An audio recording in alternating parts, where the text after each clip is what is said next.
नमस्कार. युसेन न्यूजच्या अमरावती बुलेटिनमध्ये आपल्या सर्वांचं स्वागत.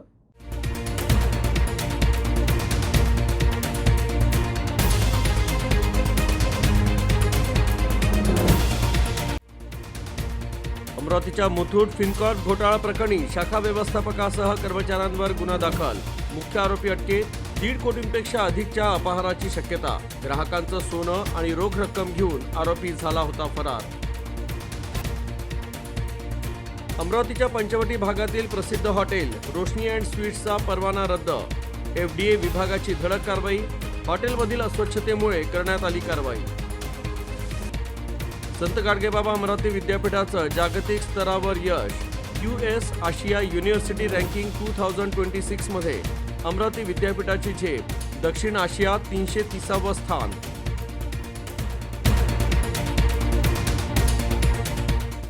अमरावतीतील मुथूट फिनकॉर्प घोटाळा प्रकरणी मोठी कारवाई करण्यात आली आहे. कोतवाली पोलिसांनी शाखा व्यवस्थापकासह इतर कर्मचाऱ्यांविरुद्ध फसवणुकीचा गुन्हा दाखल केला असून मुख्य आरोपी शुभम वासेवाय याला अटक करण्यात आली आहे. प्राथमिक तपासात 1.5 कोटींपेक्षा अधिकचा अपहार झाल्याची शक्यता व्यक्त करण्यात येत आहे. अमरावतीतील मुथूट फिनकॉर्प शाखेतील आर्थिक घोटाळा प्रकरणी कोतवाली पोलिसांनी शाखा व्यवस्थापक शुभम वासेवाय याच्यासह इतर कर्मचाऱ्यांविरुद्ध फसवणुकीचा गुन्हा दाखल केला आहे. या प्रकरणातील मुख्य आरोपी शुभम वासेवाय याला पोलिसांनी अटक केली असून पुढील तपास सुरू आहे. प्राथमिक तपासानुसार या घोटाळ्यात 1.5 कोटीपेक्षा अधिक रकमेचा अपहार झाल्याची शक्यता व्यक्त केली जात आहे. आरोपीनं शेकडो ग्राहकांचं सोनं आणि रोख रक्कम घेऊन फरार झाल्यानं परिसरात खळबळ उडाली होती. घटनेनंतर संतप्त ग्राहकांनी मुथूट फिनकॉर्पच्या कार्यालयासमोर मोठी गर्दी करत आंदोलन केलं. आपलं सोनं आणि पैसे परत मिळावेत अशी मागणी ग्राहकांनी केली. तर या प्रकरणाचा पुढील तपास कोतवाली पोलीस करत आहे.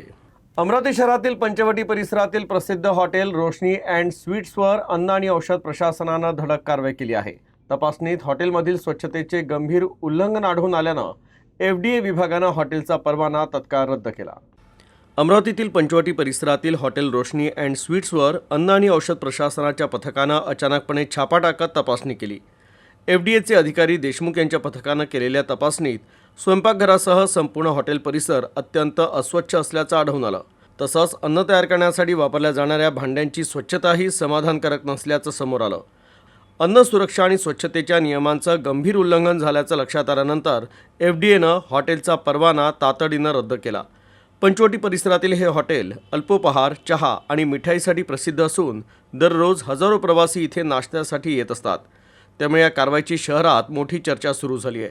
दरम्यान अन्न आणि औषध प्रशासनानं सर्व हॉटेल आणि खाद्य व्यावसायिकांना अन्न सुरक्षा आणि स्वच्छतेच्या नियमांचं काटेकोरपणे पालन करण्याचं आवाहन केलं आहे आणि नियमांचं उल्लंघन करणाऱ्यांवर यापुढेही कठोर कारवाई केली जाईल असा स्पष्ट इशाराही दिला आहे. तिवसा मतदारसंघाचे आमदार रविराज भाऊच होते. त्यांची तिकीट कापण्याचं काम मी केलं, मात्र मी जे बोलतो ते सत्य होत असतं. तिवस्यात बदल निश्चित आहे असं वक्तव्य आमदार रवी राणा यांनी व्यासपीठावरून जाहीरपणे केलं. भाजपचे माजी जिल्हाध्यक्ष रविराज देशमुख यांच्या अभिष्टचिंतन सोहळ्यात आमदार रवी राणा यांनी केलेल्या वक्तव्यानं तिवसा मतदारसंघातील राजकीय वातावरण चांगलंच ढवळून निघालं आहे. रवी राणांनी नेमका कोणाकडे इशारा केला याची राजकीय वर्तुळात चर्चा रंगली आहे. त्यांच्या वक्तव्याचा रोख विद्यमान आमदार राजेश वानखेडे यांच्या दिशेनं असल्याची चर्चा सुरू झाली आहे. त्यामुळे आगामी निवडणुकीच्या पार्श्वभूमीवर तिवसा मतदारसंघातील राजकारण आणखी तापण्याची चिन्ह आहेत. दुसरीकडे भाजपमध्येही गेल्या काही दिवसांपासून मोठ्या हालचाली सुरू झाल्या आहेत. आमदार प्रवीण पोटे पाटील निष्ठावंत भाजप कार्यकर्त्यांना पुन्हा एकत्र आणण्याचा प्रयत्न करत आहे. तर आमदार राजेश वानखेडे देखील मतदारसंघात पूर्ण ताकदीनं सक्रिय झाले आहे. अशावेळी रवी राणांचं हे वक्तव्य राजकीयदृष्ट्या महत्त्वाचं मानलं जात आहे. रवी राणांनी रविराज देशमुख भावी आमदार म्हणून एक पोस्ट सोशल मीडियावर व्हायरल केली आहे. आमदार रवी राणा यांनी सांगितलं की रविराज देशमुख हे भाजपचे निष्ठावंत कार्यकर्ते म्हणून ओळखले जातात. भाजपची शून्यापासून त्यांनी सेवा केली आहे. निष्ठावंत कार्यकर्ता म्हणून त्यांचे नाव आहे. त्यांच्यावर अन्याय होऊ देणार नाही असंही ते म्हणाले.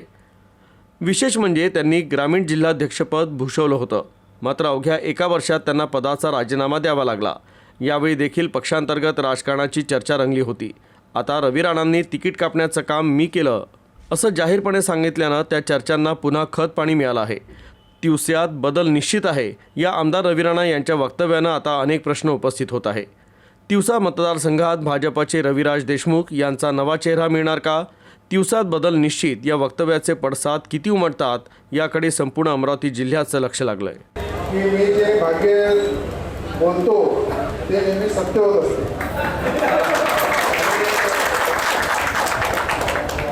दिवसामध्ये बदल निश्चित आहे आणि ते रविवारला करणार आहे.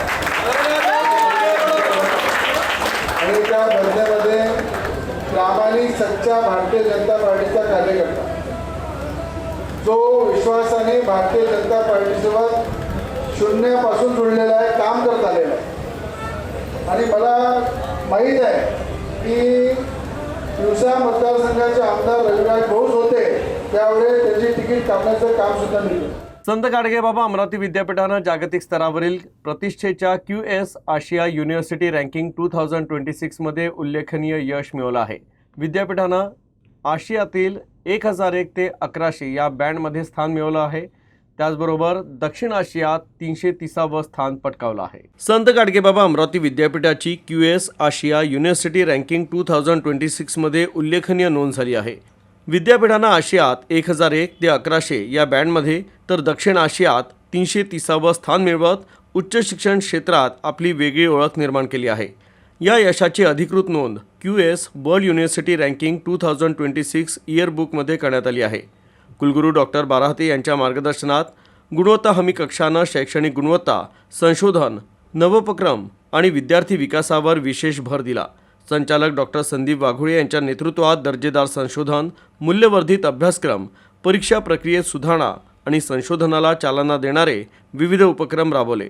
याशिवाय स्कूल कनेक्ट, संलग्न महाविद्यालयांना मार्गदर्शन, माजी विद्यार्थ्यांचा सहभाग आणि उद्योगांशी सामंजस्य करार, त्यामुळे संशोधन प्रकाशनं, पेटंट्स, प्लेसमेंट्स आणि क्रीडा तसंच सांस्कृतिक क्षेत्रातील कामगिरीतही लक्षणीय वाढ झाली आहे. या यशामुळे विदर्भासह महाराष्ट्राच्या उच्च शिक्षण क्षेत्राच्या प्रतिष्ठेत भर पडली आहे. अमरावती जिल्ह्यातील नांदगाव तालुक्यात 30 आणि 31 जुलै रोजी झालेल्या अतिवृष्टीनं शेती, घरं आणि पायाभूत सुविधांचं मोठं नुकसान झालं आहे. या पार्श्वभूमीवर शिवसेना, उद्धव बाळासाहेब ठाकरे पक्षाचे समन्वयक आणि नांदगाव नगर परिषदेचे गटनेते प्रकाश मारोटकर यांच्या नेतृत्वात शेकडो शेतकऱ्यांनी जिल्हाधिकारी कार्यालयावर मोर्चा काढत घेराव घातला.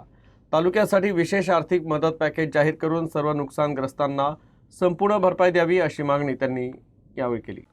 सलग 35 तास कोसळलेल्या 396 मिलीमीटर पावसामुळं अमरावती जिल्ह्यातील नांदगाव तालुक्यातील सोयाबीन, कापूस, तूर, भाजीपाला आणि इतर फळ पिकांचं मोठ्या प्रमाणात नुकसान झालं आहे. अनेक गावांमध्ये घरं पाण्याखाली गेल्यानं अन्नधान्य, घरगुती साहित्य, विद्यार्थ्यांची पुस्तकं आणि शेतीसाठी वापरण्यात येणारे स्प्रिंकलर्स, पाईप, कृषीपंप, सोलर यंत्रणा, विहिरी आणि विद्युत खांबांचंही नुकसान झालंय. तर कांदाही खराब झाला असून जनावरांची जीवहानी झाल्याचा दावा शेतकऱ्यांनी केला आहे. या पार्श्वभूमीवर शिवसेना नेते प्रकाश मारोटकर यांच्या नेतृत्वात शेकडो शेतकऱ्यांनी जिल्हाधिकारी कार्यालयावर मोर्चा काढून घेराव घातला आणि NDRFच्या निकषानुसार तुटपुंजी मदत न देता नांदगाव तालुक्यासाठी विशेष आर्थिक पॅकेज जाहीर करावं आणि सर्व नुकसानग्रस्तांना संपूर्ण भरपाई द्यावी अशी मागणी निवेदनाद्वारे करण्यात आली. अतिवृष्टीची विशेष मदत झालीच पाहिजे. शेतकऱ्यांना नांदगाव तालुक्याला सरकारने विशेष पॅकेज दिलंच पाहिजे. जय भवानी. नांदगाव तालुक्यातील अतिवृष्टीची आर्थिक मदत झालीच पाहिजे. राज्यातील आरक्षणाच्या मुद्द्यामुळे रखडलेल्या जिल्हा परिषद आणि पंचायत समिती निवडणुका आता दिवाळीनंतर होण्याची शक्यता व्यक्त होत आहे. आरक्षण प्रक्रियेत फेरबदलाचे संकेत मिळत असून त्यामुळे अनेक इच्छुक उमेदवारांच्या राजकीय समीकरणांवर परिणाम होण्याची शक्यता आहे. आरक्षणाच्या मुद्द्यामुळे रखडलेल्या जिल्हा परिषद आणि पंचायत समिती निवडणुकांच्या हालचालींना पुन्हा वेग आला आहे. 27 ऑक्टोबरपूर्वी आरक्षण प्रक्रिया पूर्ण करणं आवश्यक असल्यानं प्रशासनानं तयारी सुरू केली असून आता निवडणूक आयोगाच्या आदेशाची प्रतीक्षा आहे. SIR प्रक्रियेनंतर अंतिम मतदार यादी 27 ऑक्टोबर रोजी प्रसिद्ध होणार आहे. त्याआधी अनुसूचित जाती आणि अनुसूचित जमातींचं आरक्षण कायम ठेवत नागरिकांचा मागास प्रवर्ग म्हणजेच OBC आणि सर्वसाधारण गटातील आरक्षणात फेरबदल होण्याची शक्यता व्यक्त केली जात आहे. OBC आरक्षणाचं प्रमाण 50% अधिक असल्यानं त्यात कपात होऊन सर्वसाधारण गटातील जागांची संख्या वाढू शकते. त्यामुळे अनेक इच्छुक उमेदवारांची राजकीय समीकरणं बदलण्याची शक्यता आहे. यापूर्वी विधानसभा निवडणुकांपूर्वी जिल्हा परिषद आणि 14 पंचायत समित्यांमधील 118 गणांचं आरक्षण जाहीर करण्यात आलं होतं. मात्र OBC आरक्षणावरील न्यायालयीन स्थगितीमुळं निवडणूक प्रक्रिया थांबली होती. आता शासनानं हालचाली सुरू केल्यानं इच्छुक पुन्हा सक्रिय झाले आहे आणि अंतिम आरक्षण जाहीर झाल्यानंतरच पुढील राजकीय रणनीती ठरवण्याची भूमिका अनेक संभाव्य आणि इच्छुक उमेदवारांनी घेतली आहे. अमरावतीतील गाडगेनगर पोलीस ठाण्याजवळ महानगरपालिकेनं उभारलेले सार्वजनिक शौचालय गेल्या 4 वर्षापासून बंद असल्याचा आरोप करत शिवसेनेनं अनोखं आंदोलन केलं. बंद शौचालयाचं प्रतिकात्मक उद्घाटन करून पदाधिकाऱ्यांनी मनपा प्रशासनाविरोधात तीव्र संताप व्यक्त केला. अमरावतीतील गाडगेनगर पोलीस ठाण्याअंतर्गत महानगरपालिकेनं सुमारे 33 लाख रुपये खर्चून सार्वजनिक शौचालय उभारलं. मात्र पाणीपुरवठा आणि देखभाली अभावी हे शौचालय गेल्या 4 वर्षापासून सुरू करण्यात आलं नाही असा आरोप शिवसेनेच्या पदाधिकाऱ्यांनी केला. या संदर्भात अनेक वेळा निवेदनं देऊनही महानगरपालिका प्रशासनानं कोणतीही दखल घेतली नाही असं आंदोलनकर्त्यांचं म्हणणं आहे. शौचालय बंद असल्यामुळे परिसरात घाण आणि दुर्गंधी पसरत असून नागरिकांच्या आरोग्याचा प्रश्न निर्माण झाला आहे. तसंच सार्वजनिक निधीचा अपव्यय झाल्याचाही आरोप करण्यात आला. मनपा प्रशासन आणि लोकप्रतिनिधींचं लक्ष वेधण्यासाठी शिवसेनेनं बंद शौचालयाचं प्रतिकात्मक उद्घाटन करत निषेध व्यक्त केला. तातडीनं पाणी, स्वच्छता आणि इतर आवश्यक सुविधा उपलब्ध करून शौचालय सुरू करावं, अन्यथा अधिक तीव्र आंदोलन छेडण्यात येईल असा इशाराही यावेळी देण्यात आला. आवाज कोणाचा? हमारी मांगे ऐसा मुद्दा खाली करो. गेले 4-5 वर्षापासून या ठिकाणी कोणतंही मेंटेनन्स नाही, पाण्याची सुविधा नाही, अत्यंत घाणेरड्या परिस्थितीमध्ये हे शौचालय आहे. या ठिकाणी महानगरपालिकेने 33 लाख रुपये खर्च केले, पण अजून याचं उद्घाटन झालं नव्हतं. म्हणून आज एक प्रतिकात्मक उद्घाटन म्हणून माननीय महापौर आणि माननीय आयुक्तांचे आम्ही मुखवटे लावू. या ठिकाणी प्रशासनाचं लक्ष आरोग्याच्या ठिकाणी आपण लक्ष केंद्रित करण्याकरता हे शिवसेनेनं आंदोलन केलं आहे. आजही प्रशासन जर जागं झालं नाही तर यासाठी आम्हाला याच्यापेक्षा मोठं आंदोलन करावं लागेल व लोकप्रतिनिधी आणि महानगरपालिकेचा प्रशासनाचा निषेध करावा लागेल. बातम्यांची मालिका पुढे अशी चालू राहील. आपण पाहत रहा USN न्यूज.